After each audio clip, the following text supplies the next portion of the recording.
So before I get started, I'd just like to acknowledge the traditional custodians on the land on which this work is being conducted and is focused, the Great Barrier Reef region. I'd just like to pay my respects to the elders, past, present and emerging. I used to live in this island in southern Thailand called Koh Tao. Many of you have probably been there before. Beautiful place. Started doing marine conservation there with the tourism industry early 2000s, 2004, 2005. Engaging the community through the tourism industry, getting them involved, participating in active reef restoration methods and techniques while we learned this discipline and discovered how are we going to use this to actually repair, restore, help recover and assist the recovery of coral reefs worldwide. So I was there for about 10 years and then I recently moved to the Great Barrier Reef region. Been working with colleagues like Dave, who you just heard from before, and implemented similar projects across the Great Barrier Reef region. And you know, the discipline of reef restoration is really young. You know, we're still learning what works, what doesn't work. Trying to demonstrate, you know, methods and techniques that are successful, and then we can scale up across broader, you know, regions of the world.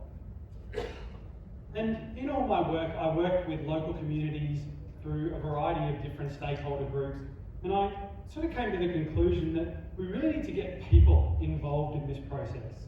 You know, and it's about not engaging just the tourism industry or just one stakeholder group, but trying to get and create opportunities for as many people across our communities as possible. And so I felt like when I worked with these people, people were coming away inspired, you know, to make a difference, really with a sense of purpose to do something really powerful when they're engaging with coral reefs. And so I sort of had this anecdotal evidence, and I felt like I needed to do a bit of study to work out, you know, what I believed, whether it was true or not. So I started finding out, you know, what are the motivations for participation? You know, what are the benefits for people getting involved? Looking at what the barriers to that participation might be, and then using that to address one of the biggest challenges that active or restoration generally faces, which is the idea of scale. So to do this, I've interviewed so far, and just as a caveat, this is really preliminary data. I haven't delved into it in any great detail. These are just some, as the title suggested, emerging themes in what I've discovered so far. So it says I interviewed 33 participants, but I really sat down and had a long conversation with people who generally have participated in active reef restoration on the Great Barrier Reef. These were people, many of them whom I've worked with, so I was able to have really comfortable conversations about their stories in that journey of participation. Generally, people considered active reef restoration to be that physical, hands-on interaction, repairing damage to coral reefs. That was generally the consensus across my discussions. And I spoke to tourism managers, retirees, students, both professional, non-professional, members of the Indigenous community across the Great Barrier Reef region, and generally people tended to have a strong interest in science and demonstrated a love for the ocean and really wanted to have a sense of purpose. And I'm looking at this through the lens of social practice theory. And from a social practice theory perspective, people can only do what the society and the structures allow them to do. So you're really hampered by the governance structures, the economic structures and other things. And there's this really complicated diagram that I spent a long time preparing, and I thought that's going to take me the whole presentation to explain. So I thought I would just simplify it a little bit. And basically, the people I spoke to, their outlook was they were pessimistically optimistic about the future of the reef. And this is because, from an emotional perspective, they were hopeful and they had faith in humanity that they could address climate change and implement interventions like the many we've spoken about or heard spoken about today. And when we talked about restoration, They saw the role of restoration to being primarily ecological, but equally it was a social process that restoration was going to deliver. And so I wanted to know, what is the culture around restoration? I heard a question a moment ago where somebody mentioned that, yeah, generally becoming more accepted across the region and the world, that it's an acceptable practice that we should be implementing and scaling up. And people saw this, the people I spoke to felt that it had very much a conservation focus to it, but they had limited agency and power. And what this meant was they really didn't find that they were given many opportunities to participate in this new innovative role that we're looking to science to fulfill. Management talks about, in this new age of climate change and other challenges, this safe to fail attitude. We're going to go at all costs and try everything. But when it comes to permitting and allowing people to implement innovative new ideas, they tend to be fairly risk averse in their approach. And collaboration is talked of in a lot of circles as being really a strong focus of many projects, but most people found that there was a lack of collaboration within the projects that they were engaged with. And looked at climate change, while it has a conservation focus, it cannot be addressed in isolation without addressing climate change. So these were the participants, people who'd actually participated in restoration, but they're feeling that the broader public really didn't understand what restoration was or could do, and were generally apathetic toward it. And they felt that they had a variable understanding both to the discipline of restoration and the health of the reef, generally driven by confusing media coverage. But there was consensus that there are changing perspectives, and as the questioner mentioned a moment ago, people are starting to accept it more as an acceptable practice when it comes to looking after coral reefs.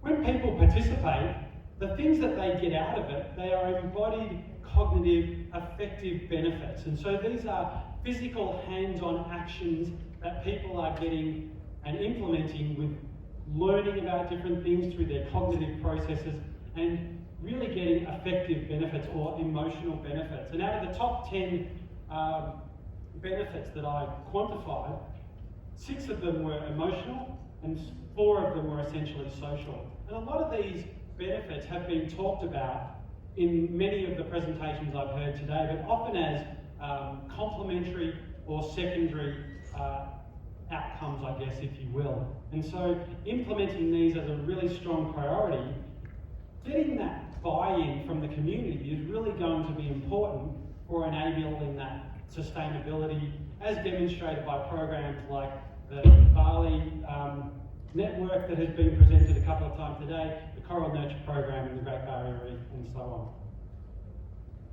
And so what I basically concluded, and as I said, these are very preliminary conclusions, is that everyone I spoke to, when I said, who can participate in active reef restoration? And the general consensus was that anybody can participate. You know, if they have the right mindset, the psychological processes, and, you know, there are obviously a lot of other barriers to participating, but, you know, if you can overcome some of those barriers. So I looked at barriers and limitations and basically came to the conclusion that there's a lot of different ways. So if you have a barrier and you remove that barrier, it can often become an enabler. So I'm going to walk through just a couple of those briefly as a bit of a model. I haven't developed it into anything substantial yet. You know, legislation was a really big barrier in the Great Barrier Reef region, and probably is in other regions around the world. So requiring permits commensurate with activities. We talked about many of the processes that people were involved with were simple activities that weren't really complicated or very risky. So in Australia, the Great Barrier Reef Marine Park Authority requires really complicated permit processes to go through. Simplifying that will reduce costs and time to implement a lot of these projects. Many people participating require substantial accreditations to participate. Sometimes people were just tying knots or carrying trays, but they were required to have these significant occupational health and safety requirements, first aid, oxygen provision, high scuba diving requirements. Some of these people were not even getting in the water and requiring these. So seems a bit ludicrous to require these accreditations or acquire them if you don't need to use them. So reducing these two barriers or minimising them will obviously reduce costs, and something that happens in a lot of the world is enabling commercialisation for people to be involved. In Australia, it's illegal for tourism operators can be involved, but tourists can't pay to go and have a reef restoration experience, training, learn the activities, the practices, and be involved like they can in a lot of other parts of the world. And many of my participants thought that this was a really strong barrier to enabling that participation.